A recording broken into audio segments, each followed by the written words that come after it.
អរគុណសន្តិភាពអរគុណសម្ដេចតេជោដែលស្វែងរកសន្តិភាពអរគុណសម្ដេចបវរធិបតីដែលបន្តការពារសន្តិភាពសន្តិភាពជារនាំងការពារជីវិតយើងទាំងអស់គ្នាសូមអរគុណទៅដល់បងប្អូនយើងទាំងអស់ជាពិសេសកន្លងទៅយើងឈរជើងនៅ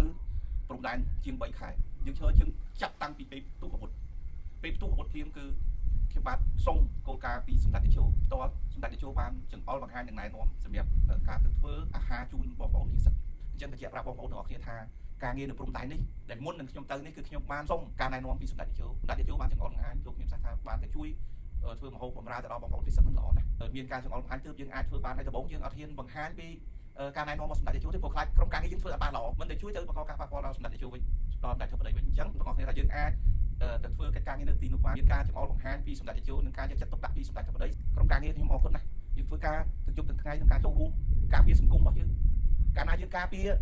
យើងចង់ការពារប្រទេសរបស់យើងត្រូវការពារថ្នាក់ដឹកនាំរបស់យើងកងកម្លាំងគឺការពារដោយប្រដាប់អាវុធយើងជាយុវជនការពារដោយចំណេះដឹងដោយការបកស្រាយពីហេតុផលបើសិនជាឲ្យក្រុមរដ្ឋាភិបាលសមោលនឹងចេះតែចោទថាចេះថាចុះថាចេះថាចុះអញ្ចឹងធ្វើឲ្យបងប្អូនប្រជាពលរដ្ឋគាត់អាចនឹងមានការយល់ច្រឡំបើសិនជាយើងមិនចូលរួមជួយទេថ្ងៃក្រោយយើងស្លាប់ទាំងអស់គ្នាតែមានសង្គ្រាមហើយពិបាកបលុតអានឹងដូចគុកអត់ជញ្ជាំងអញ្ចឹងនៅពេលដែលមានសង្គ្រាមអ៊ីនធឺណិតក៏គ្មានទឹកក៏គ្មានភ្លើងក៏គ្មាន